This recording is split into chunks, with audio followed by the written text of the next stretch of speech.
This evening, we gathered to explore the real-world impact of coaching, not just in theory, but in practice.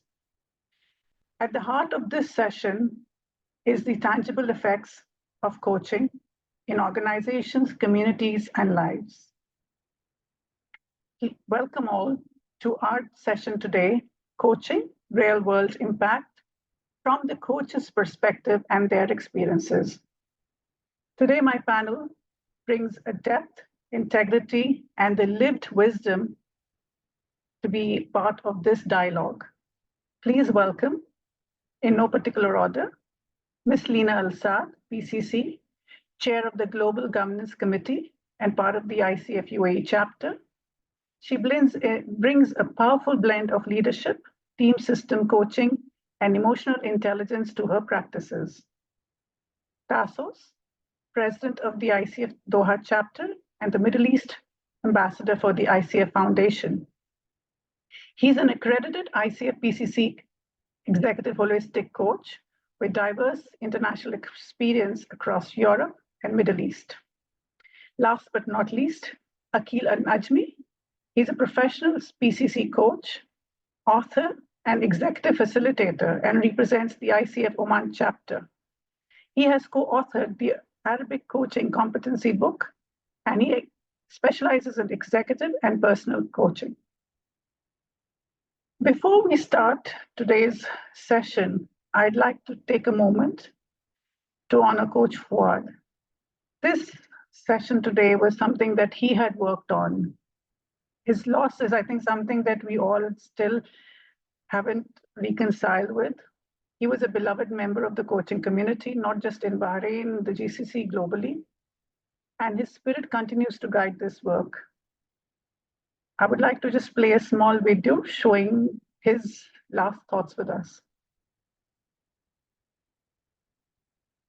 So deeply touched with the sudden news of Coach Fouad passing away, and all I could say, he was a true coach. And when I say true coach, meaning he embodied what coaching meant. He embodied humanity, he embodied friendship, he embodied listening, respect. So for me, you know, it was a person and a coach and a friend I look up to. So may his soul rest in peace. Coach Akhil? So I met with many years ago when I first got into ICF board membership, and he was the Bahraini face of ICF. Since then, we've been working on many projects. One of which was Liwan, the Arabizing coaching to Middle East, and I vividly remember his passion for such a thing. Let alone the session that we're having today. I mean, speaking of impact, when the person who originally organized this is gone, if this is not an impact, what would be an impact? I think this is a real world impact. Just to echo the words of Coach Lina, yes, indeed, an older brother, a wiser brother, a patient brother, a very professional brother who I used to look up to. May his soul rest in peace. Thank you very much, Shashu. Coach Fouad a couple of weeks ago, and this session was something that he was very passionate about, and he sort of got the whole panel list together, and he was so much involved in the questions and where he wanted, you know, the people to be, and, you know, the impact that coaching has. And he was so passionate about volunteering and about the foundation that we could not go ahead with this particular discussion. And we wanted to just present his views across to everybody who's part of this call today. So yes, he's very important to all of us. I hope I'm doing it right now, guys. Correct me. Let me just play it. Can you hear? أنا نشأت مع فرع البحرين الاتحاد الدولي كوتشنج، يعني مع نشأة الفرع. فبدأت مع الفرع وبتشجيع من أحد الزملاء، وقال لي استكشف الكوتشنج، شوف ابدأ. فشجعني. وبصراحة بدايتي الكوتشنج كان في السعودية، يعني كممارسة كان في السعودية في الرياض، وكان مع إحدى الشركات. بصراحة استمتعت وبدأت النيش أو التخصص من خلال هذه الشركة. بس أنا أعتبر تاريخي في الكوتشنج هو فرع البحرين.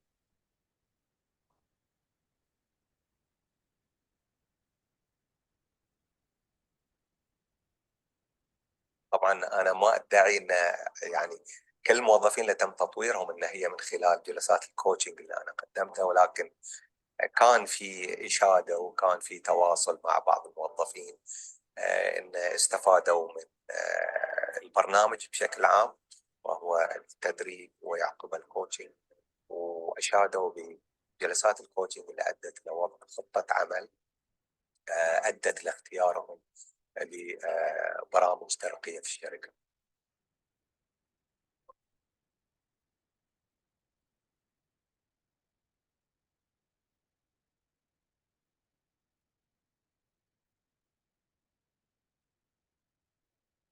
شكرا كوتش بسمة على وقتك، وأتمنى لك التوفيق. شكرا لك دكتور، وصراحة سعدنا بوجودك ولقائك لطيف جدا. شكرا لك.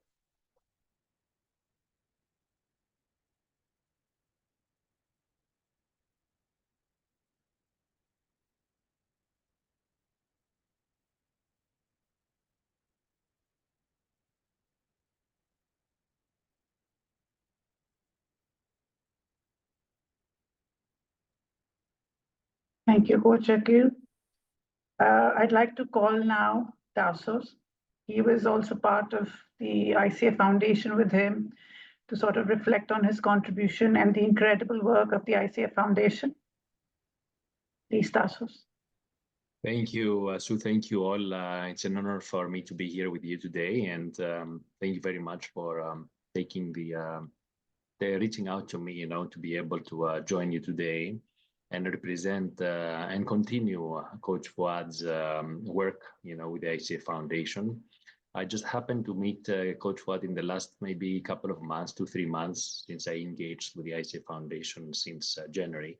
And then I really felt that he was a very honorable and a very respectful man and a coach. And I'm really honored to be here with you and being able to share some of the insights and some of the, let's say, work of ICF Foundation on a global scale as an ICF Foundation ambassador for Middle East, something similar to Coach Fuad. So if I may share the presentation that I have prepared for you, I will be sharing now quickly. And let me know if you have the full screen. You should have the full screen now of ICF Foundation with a date. Is that correct? Yes, perfect. Thank you very much. So I can continue, and feel free to interact me. Feel free to engage either through the chat or with the live mic on, to ask any question or any clarification around the work of ICF Foundation. So let's have a small introduction of who we are, what we do, and why we do it. That's a very small introduction about me. I'm an ICF Foundation ambassador for Middle East. I happen to be also the president of ICF Doha chapter.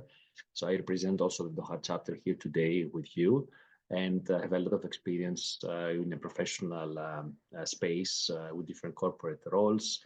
And I have developed over my own leadership by heart coaching methodology, which is basically how we balance the physical, the mental, the emotional, the spiritual awareness and well-being through our coaching practice.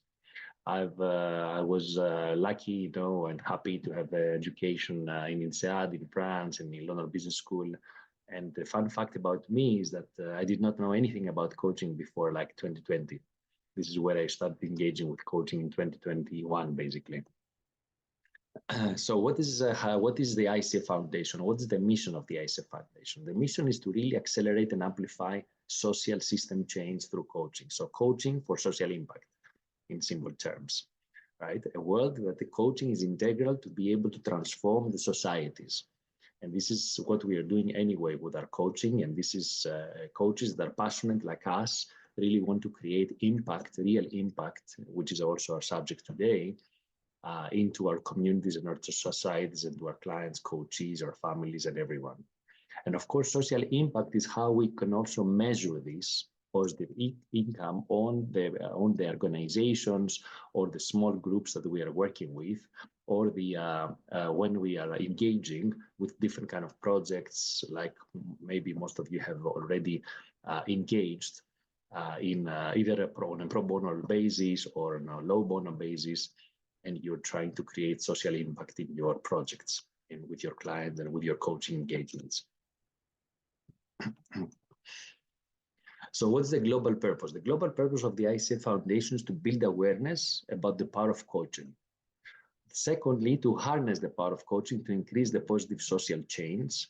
And third, to provide measurement and data that proves social impact. Because as you know, we have to be able to measure with specific KPIs, key performance indicators, what is the actual situation before we engage in a project, in a coaching program or a coaching engagement, and then measure the impact and the result through this coaching engagement and by the end of the coaching program. So this is what we're trying to do with the ICF Foundation in every project that is approved to get support of coaching.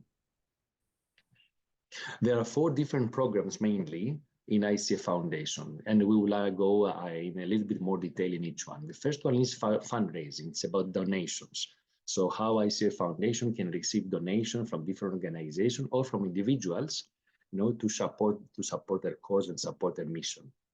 The second program is the Ignite Initiative, which is a basically 6-month coaching engagement program that is aimed at targeting the United Nations Sustainable Development Goals. I'm not sure if you're aware, but in United Nations, there are 17 Sustainable Development Goals in different categories, like, for example, poverty, women empowerment, health and well-being, organizational change, education, inclusivity, sustainability, climate change, water preservation. So there are different 17 goals.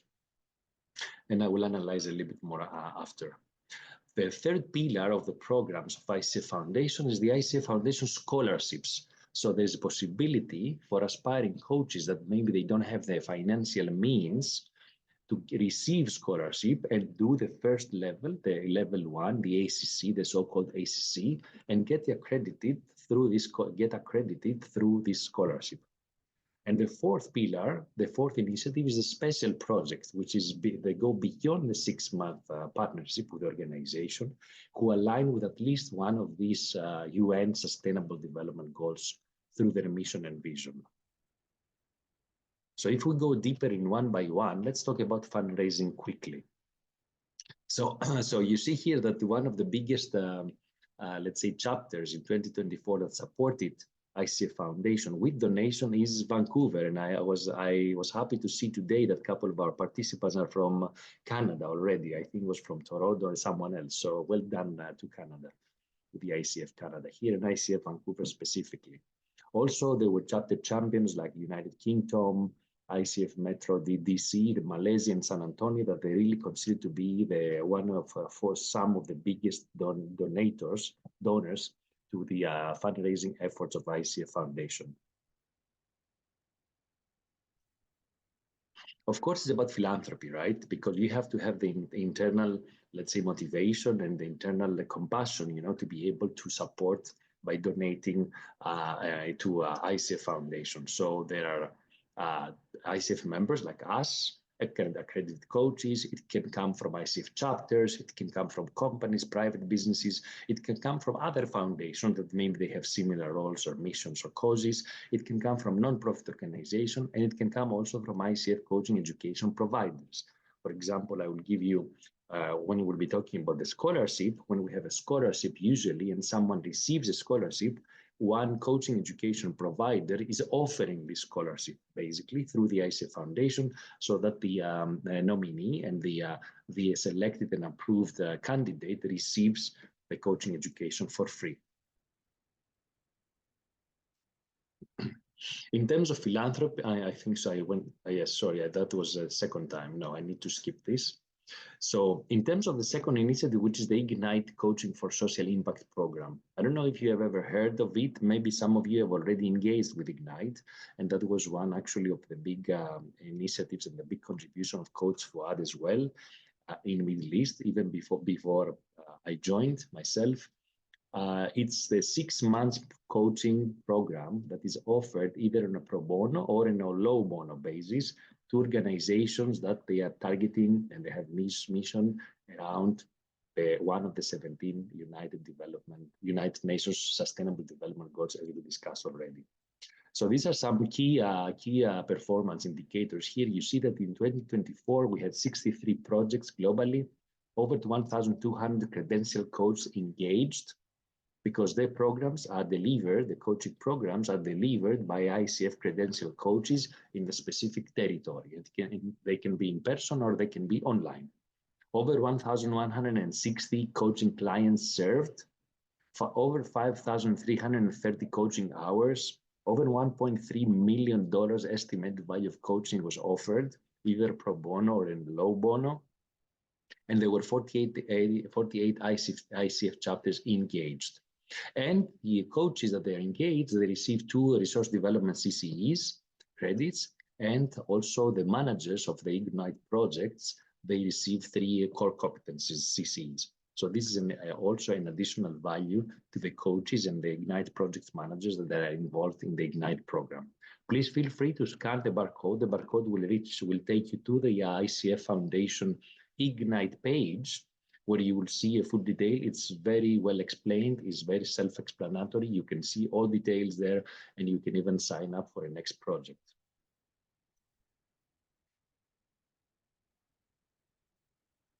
So for example, here are some results on a project that happened in Ukraine.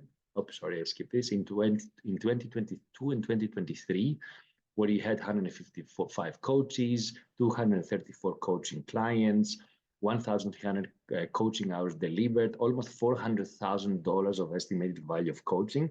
But the important thing here is the outcomes. So if you see the outcomes, we have 90% improvement in ability to communicate well with others.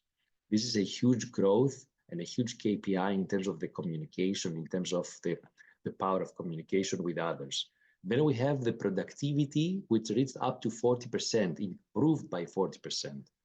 The increasing employee engagement, but over 36%, and the operational efficiency, 24%. So you see here that we're not only staying in the soft skills improvement, but we go also to hard numbers. Because if you're talking about if you're talking about productivity, if you're talking about employee engagement, if you're talking about operational efficiency, that really affects the bottom line and the profitability of the organization that is engaged with a program.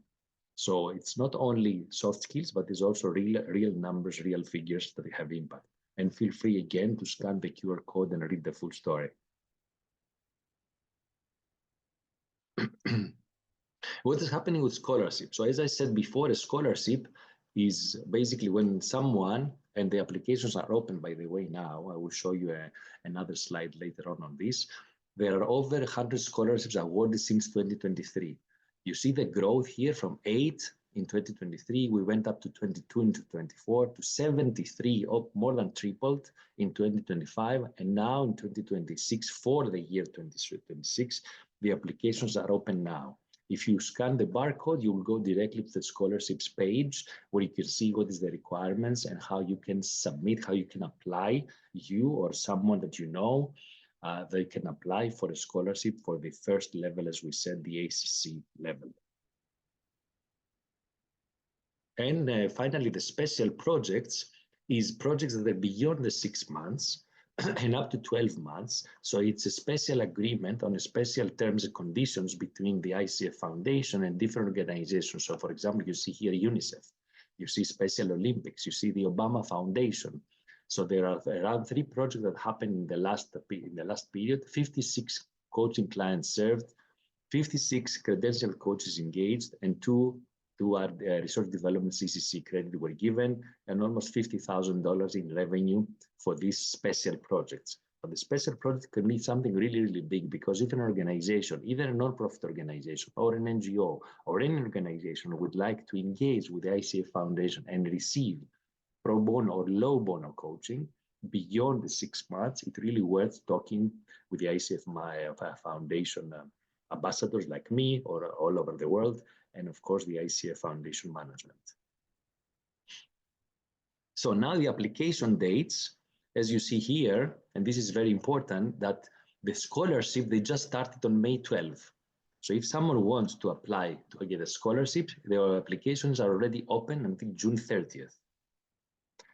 The Board of Trustees is the trustees that are on a global scale, that they will be announced. There will be the process for selecting the Board of Trustees will open by the end of the month and until the end of July.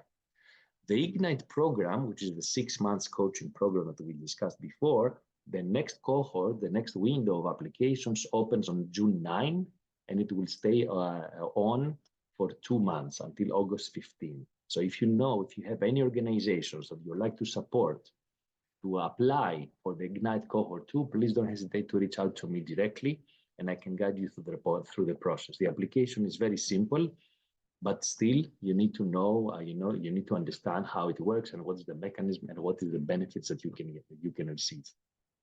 The special projects, the cohort number 2 for this year, starts on August 1st until October 17th, so almost 2.5 months of window here of application. And the Council of Ambassadors, the new Council of Ambassadors for 2026, it will be a process for 1 month between October and November this year. How to support? You can support the ICF Foundation by different programs. You can automate your gifts. You can join the Foundation Society. You can have, for example, a contribution of $42 per month. You can receive exclusive benefits, and you can become also a business partner. So if you want to reach out to Rebecca is the responsible for all partnerships and sponsorships, and she will be happy to assist. And of course, with this QR code, you can go directly to the donation page. I think that's it for ICF Foundation for me. I don't want to take more time of you. However, I'm open for any questions that you may have regarding the work of ICF Foundation, how I may support you as an ICF Foundation ambassador in Middle East. And if you have any clarifications, any concerns, please ask now directly through chat or through going live with me now. Maybe we can give us a couple of minutes to see if someone is interested, if that's okay with you, and then we can proceed with the panel, I guess. Is there any question coming maybe in the chat? Let me check from my side if I see something. Nothing at the moment, but I was just looking at the impact. Like in 24, we've done $1.3 million worth coaching hours, which is, I think, a lot. You think about it, what these Ignite programs we are doing, but in terms of real value, it's nearly 1.3 million for last year. And I'm sure with the foundation growing, this is going to be much, much more. And the impact in the real world is these numbers that you're talking about. Yes, yes, definitely. And we see a lot of engagement, and we see a lot of engagement from different chapters all over the world. From the US to Latin America to China to Asia, to Middle East, Africa, more and more organizations want to sign up because they understand the power of coaching, and they understand that they can be helped, and they can help their staff, and they can help their people in the front line, as we say, when they really they are challenging, to really support underdeveloped economies, or even, really contribute to significantly to the goals of the Sustainable Development Goals of the United Nations. Taking this further, I mean, we talk about the real impact. I'd like to hear from the panelists today. I mean, I will start with Lena, if that's okay. What does the real world impact mean for you in terms of any story or a memory that you have from your experience? Sorry, I was on mute. To me, honestly, it means 3 things. It means really creating, first of all, thank you for this, I want to say, before jumping to the question, for this invite. And again, thank you, Coach Fouad, belated Coach Fouad, for this.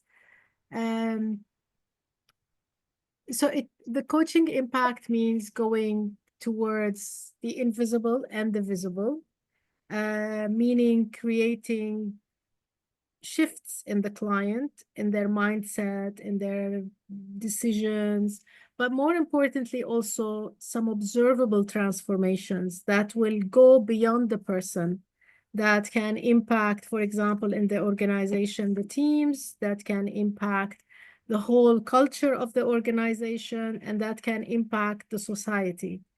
So it's the coaching that can translate internally from mindset to behavior, and that can create ripple effect. And actually, when people ask me what I love about executive coaching is that we can have ripple effect, but that goes to many also. You can have a bigger maybe impact with the ripple effect because you're touching at a higher level the organization, but that goes also to every person that can be that is coached.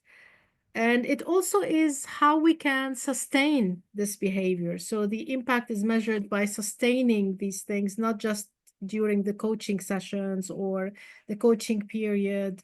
It's how we go beyond the surface to create these transformations, what we call transformations, and what we aim at. So in real life, it's not about, well, I had a better tool for a stakeholder mapping or influencing or time management. It's more about a client coming and saying, my team dynamic has changed because I became different. Or finally, I found my voice in the boardroom. That is more significant. And when they say, sometimes they can't even tangibly speak about it, but they say, I've had many coaching and I have testimonials saying, but this one was different. They knew something had shifted and they knew that they have changed internally. And hopefully their practice also has changed. Their relationship to others and the world has changed. And we're talking here about social impact. We're impacting beyond the human and creating that ripple effect. And also, as a winner of the Coaching Impact Award, I know for a fact that ICF actually assesses us on multiple dimensions. One is how the coaching was and, you know, the client's ROI, etc. But the other part is, how did we touch the society and how did we create those waves of change, let's say. I can hear Coach Akil, nodding. Do you think is that the same thing for you, the ripple effect, or there's something different you'd like to add to the real impact? Well, I think just adding on what Coach Lena has shared. It starts with the individual definitely, but then it goes to their circles, the family, probably the professional circle, probably the colleagues, etc. I think if I just become philosophical and double click on the word impact, what would that mean? Would an impact be a father of an autistic child was feeling heavy going home after a couple of coaching sessions, is looking forward to going home? Would publishing a book that would stand the test of time, as what we call in our religion, in our culture, as sadaqah, as a charity, as a waqf, as something that stands for a very long time, be also as an impact? Somebody would be reading the book on Kindle who I may have not, shaken hands with, who may I have not talked to or got in contact with. I think the motto, the statement that I always say is, we as coaches, we are in a business of changing the world a conversation at a time. That's so right. Just so beautiful. Each conversation can have an impact that we may not been even be aware of. And that brings me to Coach Tassos. We talk about the impact, we talk about, the ripple effect. How can we sort of measure it, in the real world, apart from the philosophical impact? People would want to measure this impact, or at least in the companies in terms of ROI. How would you sort of measure that? Yeah, thank you. Thank you for this question. As to the, I would start with the individual impact first of all. For me, real impact is when I have a coachee, for example, or a client who starts with a completely blank page. They don't know what they want to be coached. We have a coaching session. They don't know what they want to be coached because they're not sure. What's the challenge, what's the limiting belief, what is a goal or a big aspiration that they have. And during 45 minutes or during 1 hour, they leave the coaching session with a completely different energy and a completely different confidence and trust in themselves. I don't say this happens every time, but I'm always surprised when I see this impact to the individual. Now, in going to the corporate impact or the organization impact, then it's huge. It can be huge. It can be massive. You saw already the numbers with the Ignite program, for example, right? Or the special project. You saw the numbers. When you see profitability, you see operational efficiency, you see effectiveness, you see employee engagement, retention. And these KPIs, are growing all the time for the organization. This is impact for the corporate or for the organization. Apart from the mental health, the well-being, the emotional well-being, the mental well-being, the physical well-being, and the spiritual well-being, of course. If someone is going for this. But I just want to say something here that is really. This really struck me. It's really struck me here, and it has always been in my mind for many, many years, even before I became a coach, right? So all the old civilizations, and us here in this panel, we're representing a lot of old civilizations, right? Egypt, Indian, Roman, Latin tribes in the US, in Latin America, Middle East, Persian, Greeks, so a lot of different civilization. You all know that when the youth was were prepared, in order to prepare the youth for leadership positions, already they had their coach or the mentor when they were like 5 or 6 or 7 year olds starting already. Alexander the Great, for example, he had his coach and his mentor from 7 year old when he was preparing for war already. And I always stop on this thought and I reflect and I say, all these civilizations back then, they were enhancing and they were investing in coaching and mentorship of their leaders, of the future leaders, and not only their leaders, but also other intellectuals that they see potential, right, in the youth. Why don't we do it in our world right now, in our society right now? And this is where I see a huge gap, but at the same time, a huge opportunity for this real world impact that we are describing here. I think this is again bringing back to, if you're able to measure it in terms of the impact, whether it is physical, mental, like the father, when he's able to go back home and with a great heart, I think that's when you will start, seeing it going down to younger and younger generation. Lena, do you agree with that, or you have something else? The measurement? I totally agree, and I was smiling when Tassos was speaking about older civilization, and I actually was on a panel just yesterday, and we were speaking that coaching we think has started maybe 30-40 years ago. And actually, if we go to the cavemans, we know that, they all had to teach each other's or coach each other's on hunting, maybe methods, etc. So we all need that support system, that person that holds the mirror for us, and that person that sees the greatness in us to bring it out, because as coaches, we believe we have the potential. Now, measuring it sometimes is $1 million question, and sometimes the organizations are too stuck and too narrow on, like, give me the dollar value for this investment and how can I relate it. Now we know there are some studies and some tools and surveys and before and after. the biggest question I ask, what happens if you don't take any actions? What happens if we don't bring coaches in or coaching in? And then they all pause. It's like, we're going to go, like, we're going to hit that wall that we think we're going to hit. So, so additional to the tools, I think is challenging the thinking of,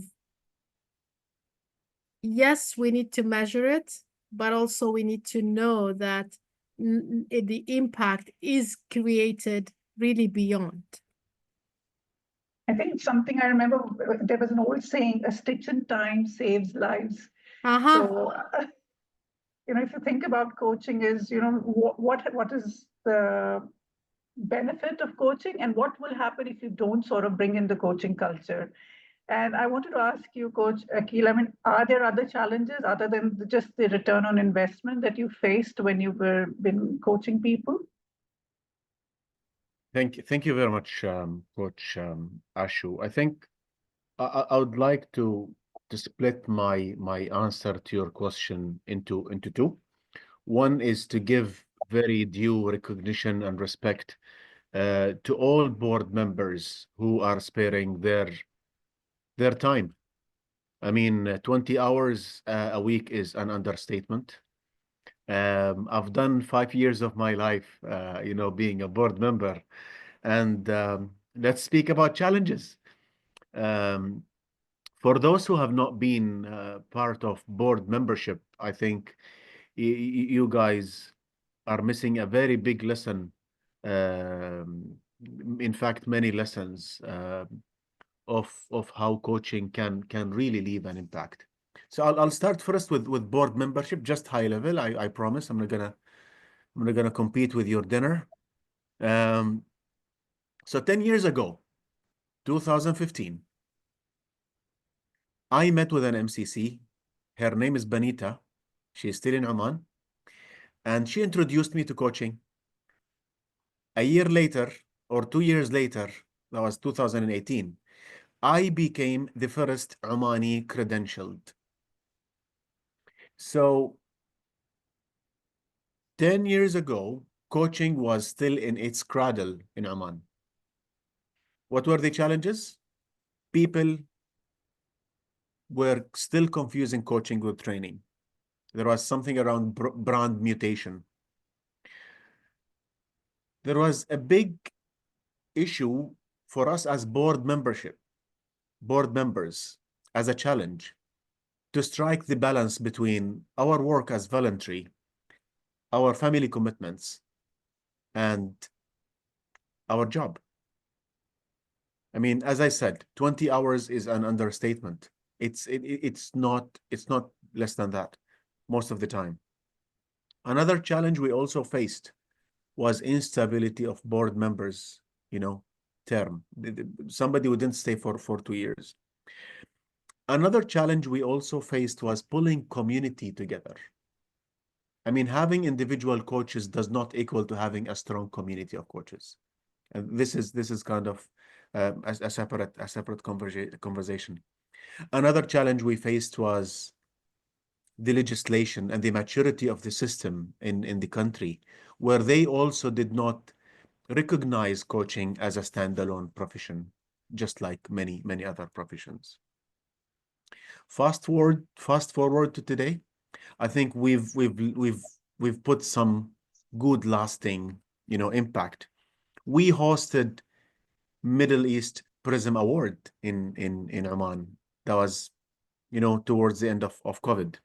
We hosted a coaching symposium where we invited people from Middle East, from GCC, and we also invited people from top, government institutions, just to educate them on what coaching is and what coaching is not.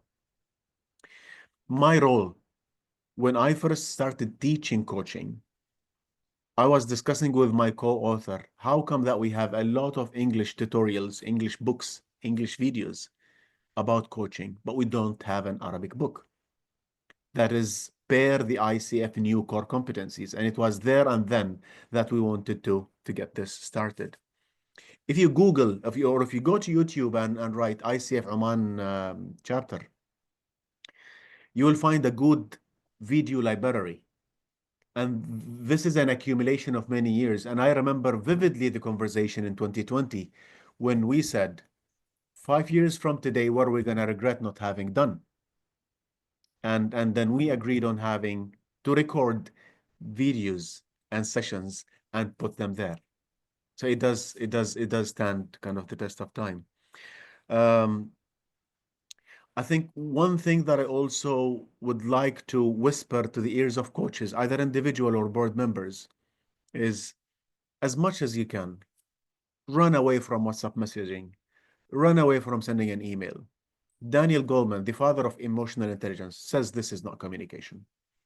I think early in the days of the chapter, I would honor a conversation with individuals, or either over a call or coffee.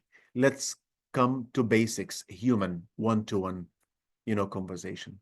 And this does kind of paid off. One last comment, if I may, Ashu, now just honoring your question for me as what were the challenges for me as a coach. I think one of the challenges was when I was very excited about what coaching could offer, and I went beyond the limits that really impacted me. I had to pay the price.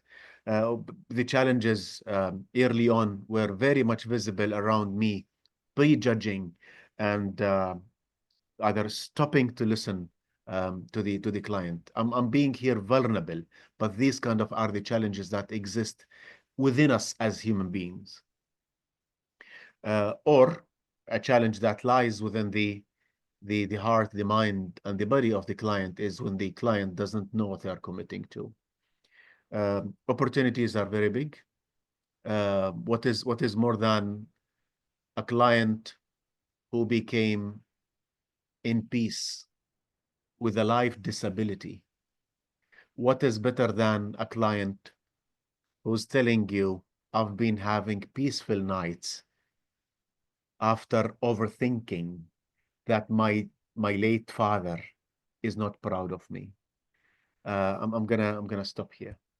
Thank you. And I think, you embodied one of the core principles of coaching is to be so open and, letting us see what's going through with you. So I wanted to ask you, Tasos, like, how do we keep ourselves grounded, with all the challenges that we go through as coaches? How do we keep ourselves grounded, keep ourselves real? This is my favorite subject. I should thank you, because as you know, I'm an executive holistic coach, right? So for me, it's our habits. It's our habits and our routines. If we have very clear habits and routines that makes us feel grounded and makes us feel present and makes us recharge, our energies, then we are able, to deliver at the highest possible level for our clients and for our coaches, right? Because if we don't have the energy, if we don't sleep well, if our nutrition is not good, if we don't exercise, go for a walk, have specific hobbies, have specific interests that discharge us, from all the energy and all the focus and all the commitments that we have in our daily lives, then we cannot have the right level of energy to give back to our loved ones and to our clients at the same time. It's not only about our clients, it's about our family, our kids, everyone, right? So yes, for me, number one is our habits, our personal habits, our self-care routines, and our things that we enjoy and we want to do on the side, and we need to learn. We need to learn how to integrate these with our professional commitments and responsibilities and duties. Right. For example, Coach Akil, I liked what you said. You said 20 hours per day, right?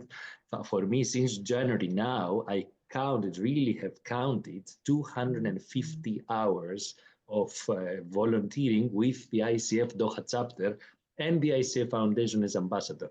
If we calculate this with a minimum of $100 per hour as a coaching fee, right? That means that I have personally invested $20,000 to $25,000 in this work, right?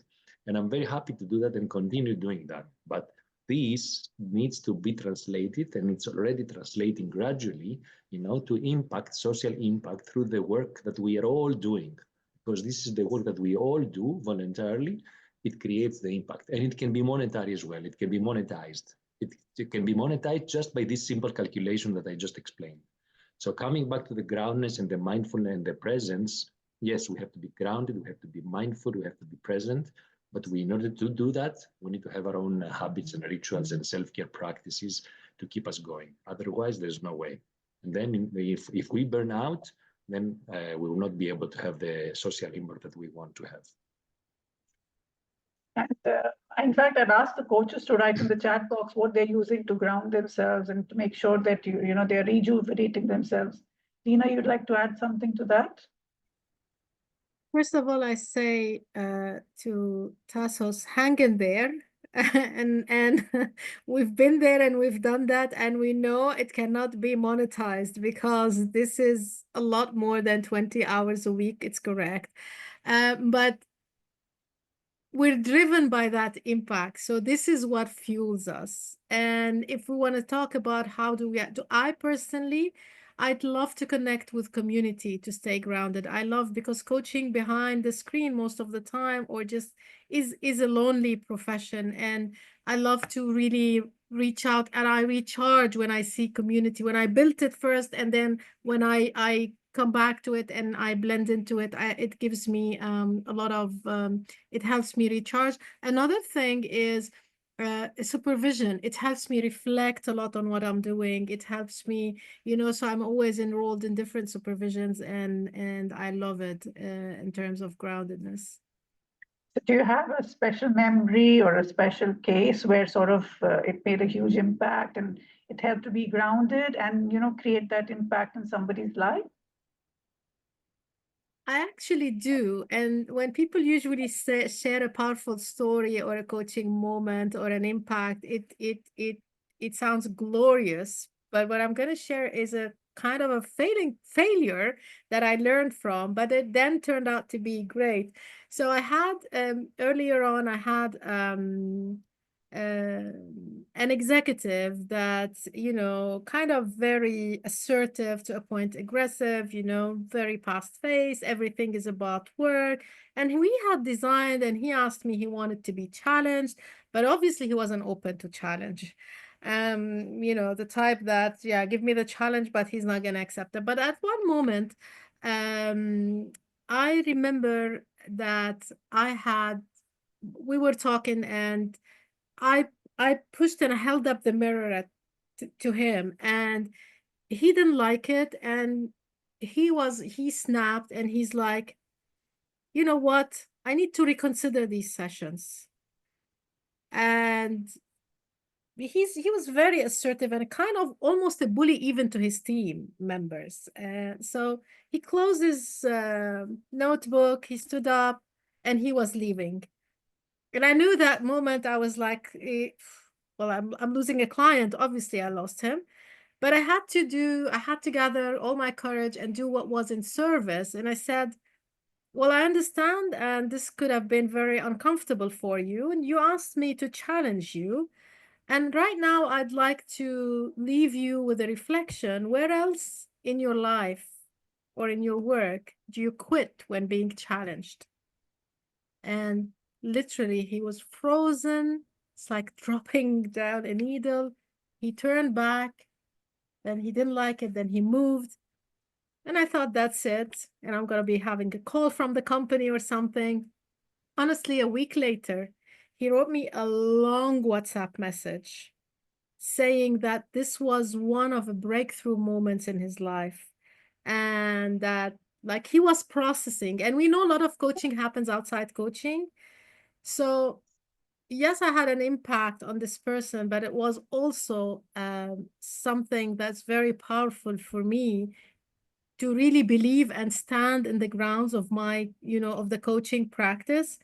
If I believe this is in service of the clients, not just for being a personal challenge, and obviously it was a profound moment, and he went back and we continued that. And I realized that all what we've done before as work was not as valuable as what we have done afterwards, because he was not really as open, he was very bit of strong. So this is one of the moments that I remarkably remember. But yeah, we have others, and I'm sure all coaches have passed through some transformation moments. I'd love to see others as well, opinions. I think maybe if you can ask the coaches to put in the chat box there, that conversation that made a change or an impact, we'd love to hear from everyone. And I would just like to sort of, it's the last question to all of you, is that what advice would you give other coaches, you know, who are into coaching or who are getting the accreditation, is how can they make a deeper impact? I mean, like, we've talked about a conversation, we've talked about that moment. What other than the grounding techniques, what else do you think we can give them? I think let go of the fact that you need to be impactful. It's not about you creating impact. It's about being in service and being patient, because change sometimes doesn't happen, but at some point it will. I'll leave the ground. I have more. I'll leave the ground for my colleagues to share. Yeah, I think I agree with Coach Lina. It's about a state of being. Who are you? In whose presence people grow. Investing a lot of time in your personal foundation.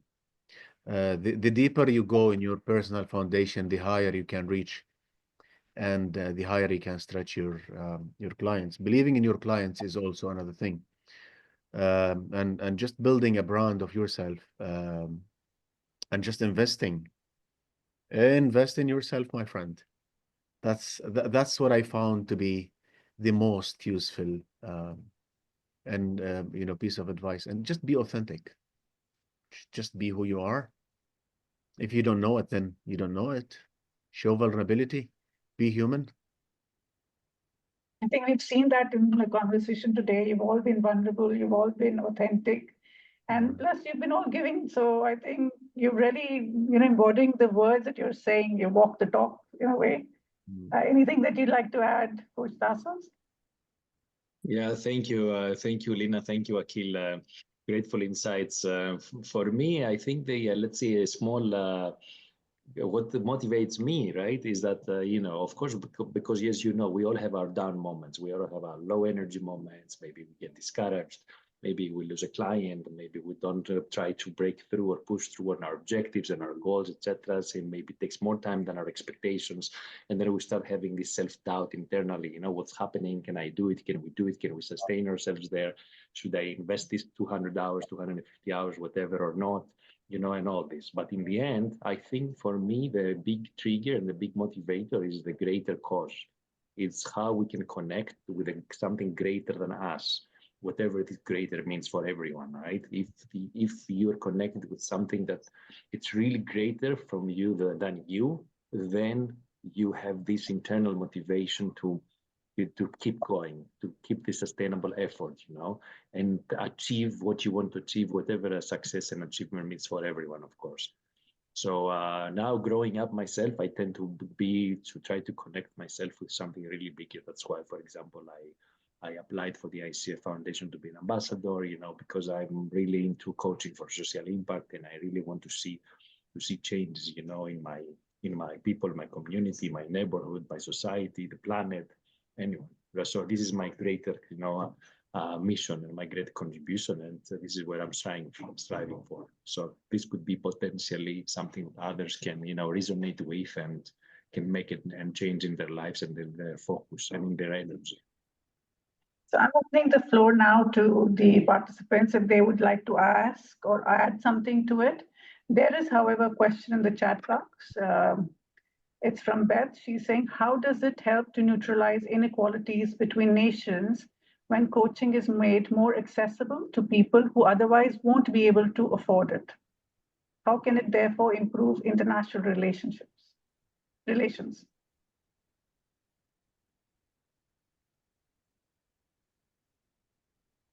What's the question? How can we equalize when coaching cannot be afforded by everyone? Is that the point?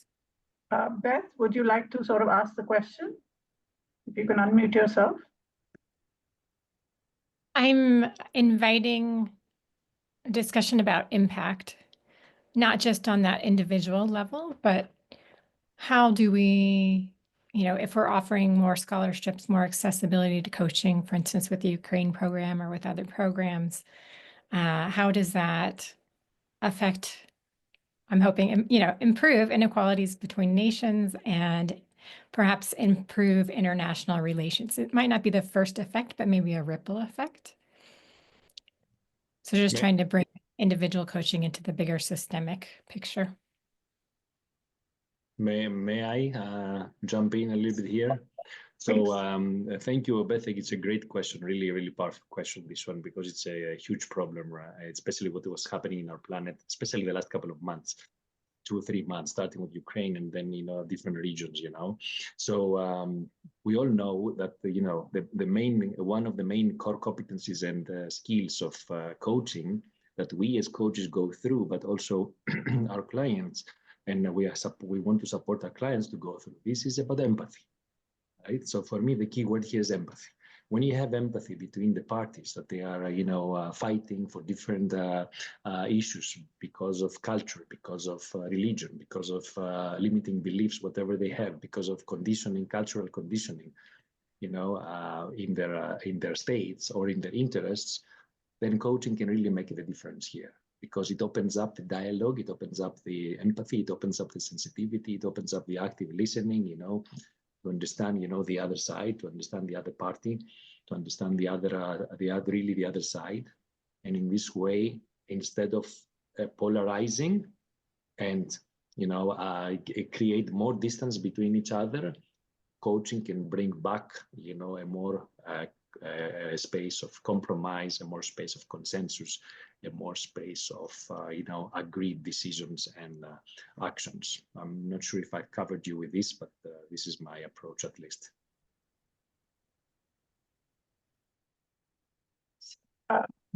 Thank you, all of you. I mean, it's been a very interactive session among all the panelists. And like I said, it's been a work that Coach Fouad was, putting us in. He wanted to have more volunteers. He wanted us to be immersed in coaching, whichever way it could be. And hopefully we are carrying on his desire and his work and his legacy. So I really want to thank you and thank the participants who, attended this and let us honor him in some way or the other.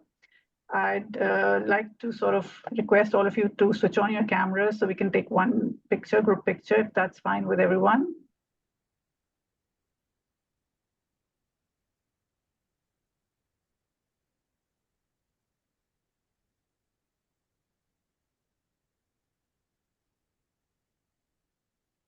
Smile. 1 minute. Let me remove the pin so that we're all in one. Yeah, all. Yeah, so that we're all on one screen.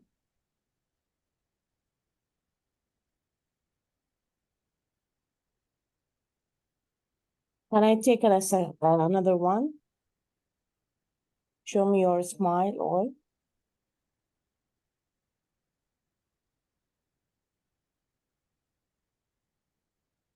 For the attendees, please do fill in your evaluation form, because this there are CCUs linked to this particular event, and we'd like to send out the certificates. So please do fill in your evaluation. And with that, we sort of come to the conclusion. Anything anybody would like to sort of end and put in their remarks or say something? The floor is yours for the next 2 minutes.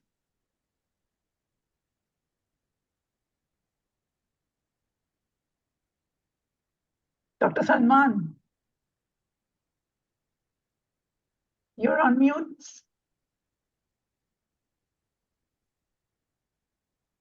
Okay. Thank you so much for remembering Fouad. Fouad was speaking about this session for the last 1.5 months. Every time we meet, he's trying to get everyone in, whether it is speakers. I know his colleague is here. I don't remember his name, so that's a great thing. He knows Fouad more than anyone else. He spent the last 3 months with him. as an ambassador in the shadow. So thank you all for remembering Fouad and his achievement. That's what coaching about, is to remember people's achievement and encourage others to take the same path. God bless you all. Thank you so much, and take care, and please do volunteer and reach out to us for anything that you would want. We are all here. Thank you. Good night.